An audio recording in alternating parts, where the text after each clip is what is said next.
Hello everyone, કેમ છો? I hope કે તમે બધા મજામાં હશો. આજે આપણે એક અલગ પ્રકારની કેક બનાવવા જઈ રહ્યા છીએ.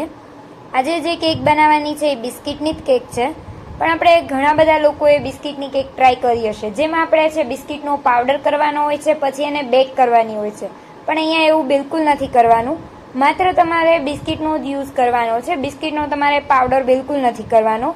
એમ જ તે બિસ્કિટ યુઝ કર્યા છે આપણે. તમે અહીંયા છે કોઈ પણ પ્રકારના બિસ્કિટનો યુઝ કરી શકો છો. મેં અહીંયા ઓટ્સના બિસ્કિટ લીધા છે.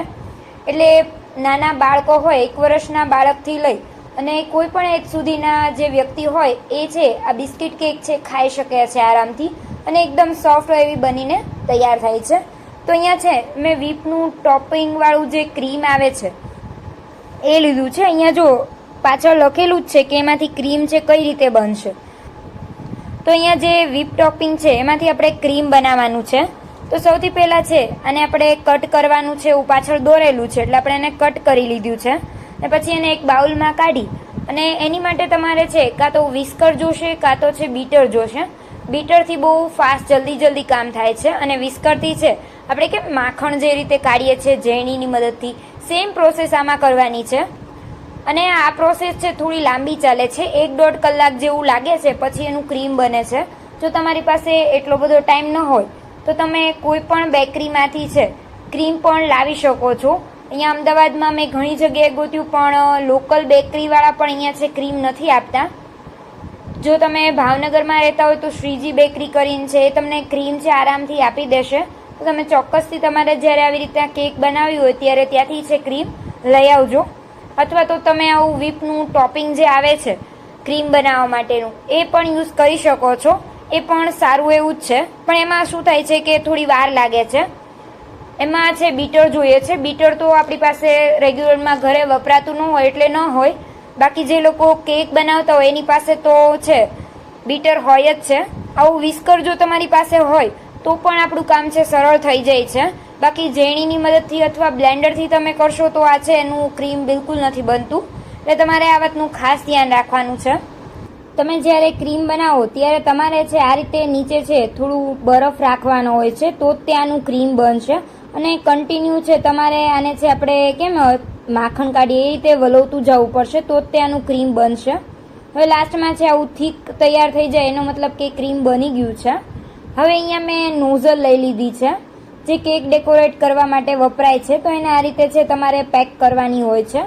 પણ જો તમારી પાસે આવી નોઝલ ન હોય તો તમે દૂધની અથવા છાશની જે થેલી આવે છે એ પણ લઈ શકો છો. અને પછી છે આપણે આ થેલીમાં સરળતાથી ક્રીમ ભરવા માટે છે ગ્લાસને આ રીતે પહેરાવી દીધી છે. એટલે અહીંયા મેં નોઝલનો યુઝ કર્યો છે. તમે કોઈ પણ થેલી લેવી હોય દૂધની અથવા છાશની તો એને પણ આ રીતે છે ગ્લાસને પહેરાવી દેવાની છે.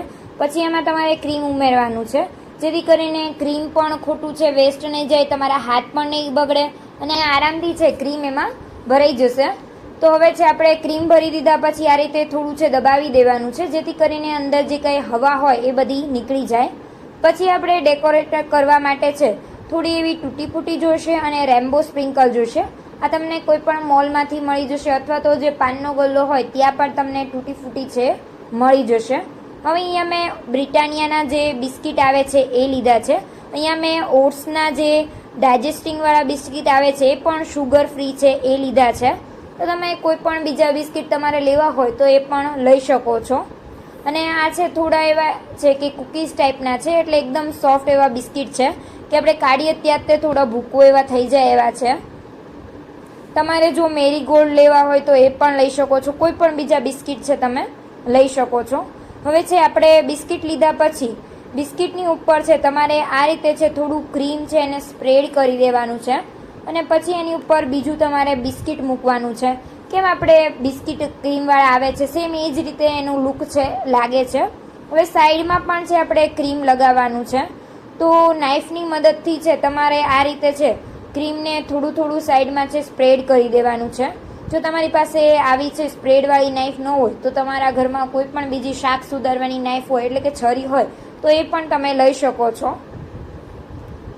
અને આ બધી બાજુ છે બિસ્કિટને આ રીતે ક્રીમને છે સ્પ્રેડ કરી દેવાનું છે. ત્યાર પછી તમારે છે આમાં થોડું એવું છે ટોપરાની જરૂર પડશે. કેમ કે આપણે છે ટોપરું છે અહીંયા સાઈડમાં જેટલું પણ ક્રીમ લગાવ્યું છે ત્યાં છે થોડું ટોપરું લગાવવાનું છે. તો એક ડીશમાં તમારે ટોપરું લઈ લેવાનું છે અને તમે વિડીયોમાં જોઈ શકો છો એ રીતે છે ટોપરું છે એ લગાવી દેવાનું છે. અને ટોપરું લગાવ્યા પછી આ કેકને છે આપણે કોઈ પણ પેપર ડીશ હોય એમાં લઈ લેવાની છે અથવા તો સ્ટીલની કોઈ પણ ડીશમાં લઈ લેવાની છે. તમને સરળતાથી આ કેક દેખાય એટલા માટે મેં અહીંયા પેપર ડીશનો ઉપયોગ કર્યો છે. અને પછી આપણે કેમ બહાર આઈસ્ક્રીમ કોન મળે છે સેમ એ જ રીતની ડિઝાઇન મેં અહીંયા છે કોનમાં જે ડિઝાઇન આવે છે એ જ તે અહીંયા ક્રીમમાં મેં બનાવવાની ટ્રાય કરી છે. તમે કોઈ પણ બીજી ડિઝાઇન બનાવી શકો છો. તો અહીંયા આપણી આ ડિઝાઇન બનીને રેડી થઈ ગઈ છે. હવે આપણે ઉપર છે થોડા રેમ્બો સ્પ્રિંકલ છે એ એડ કરી દેવાનું છે અને થોડી એવી છે તૂટી ફૂટી છે એને પણ આપણે એડ કરી દેવાની છે. થોડી છૂટી છૂટી એવી મૂકી દેવાની છે એટલે એકદમ કેકનો લુક છે અલગ જ લાગશે. અને આ કેક છે ખાવામાં બહુ સરસ એવી લાગે છે અને બનાવવામાં પણ મને આ કેકમાં બહુ મજા આવી છે કેમ કે એમાં વિડીયો બનાવવામાં બહુ જ મજા આવી છે. તો અહીંયા જો મેં છૂટી છૂટી તૂટી ફૂટી મૂકી દીધી છે.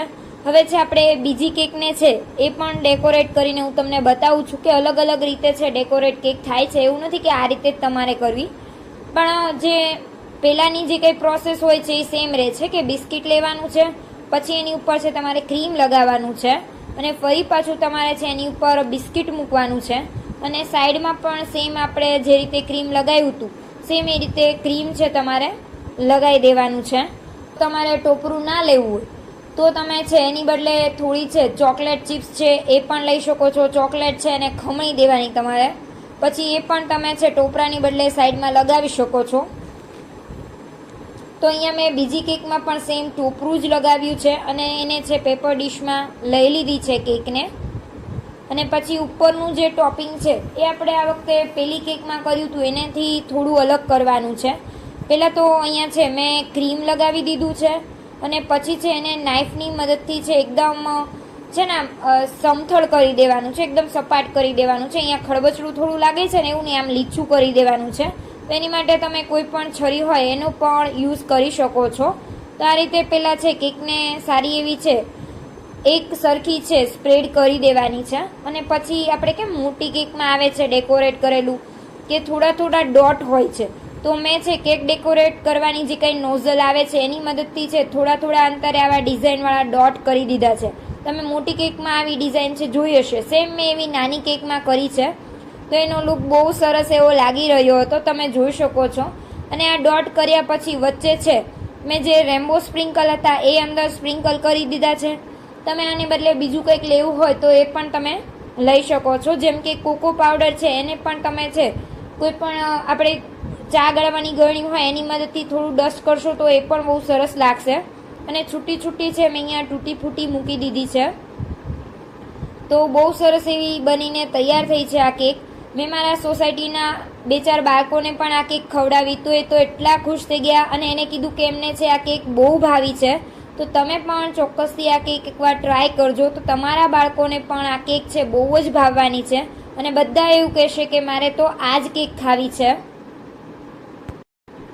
હવે આપણે છે ત્રીજી કેક છે એને પણ હું તમને ડેકોરેટ કરીને બતાવું છું. તો અહીંયા પહેલાંની જે કંઈ પ્રોસેસ છે એ સેમ જ છે.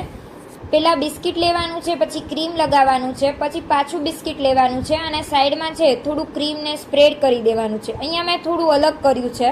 મેં શું કર્યું છે કે આપણે જે કંઈ ટોપરું છે એ હતું ને એની અંદર થોડા રેમ્બો સ્પ્રિંકલ એડ કરી દીધા એટલે તમે કેકનો સાઈડનો લુક જોઈ શકો છો કે કેટલો સરસ એવો આવી રહ્યો છે.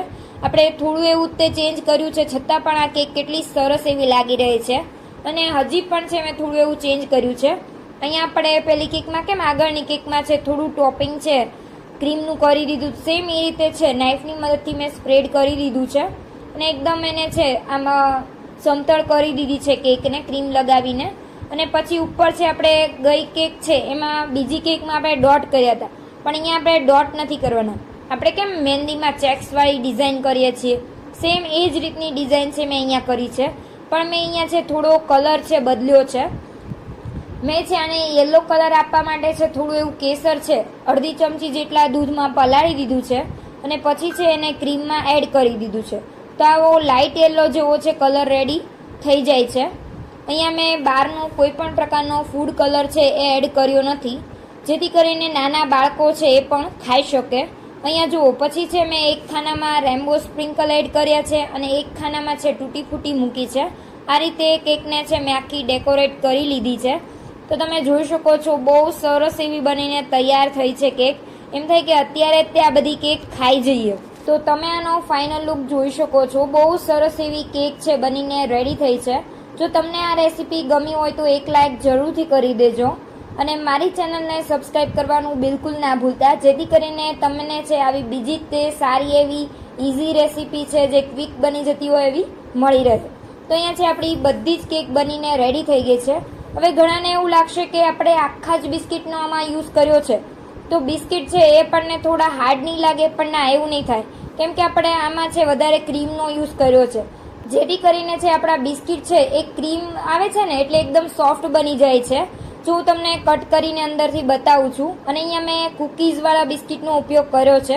એ તો તરત જ છે ભૂકો થઈ જાય એવા જ બિસ્કિટ હોય છે અને એમાં પાછું ઉપરથી ક્રીમ આવે એટલે સાવ છે સોફ્ટ બનીને તૈયાર થઈ જાય છે કેક. તમે જોઈ શકો છો કે આ રીતનો છે કેકનો લુક અંદરથી પણ સારો એવો આવી રહ્યો છે અને ખાવામાં પણ બહુ જ સારી એવી છે. તમારે કેક બની જાય એટલે બધી જ કેકને છે ફ્રીઝમાં મૂકી દેવાની છે, કેમ કે અત્યારે બહારનું ટેમ્પરેચર છે એ થોડું ગરમ છે. જો આપણે બહાર બહુ કેક રાખીશું તો એ છે તરત છે ક્રીમ છે એ મેલ્ટ થવા મળશે, એટલા માટે આપણે એને ફ્રીઝમાં મૂકી છે. તો ચાલો હવે આપણે આ કેકને છે ટેસ્ટ કરવાની છે.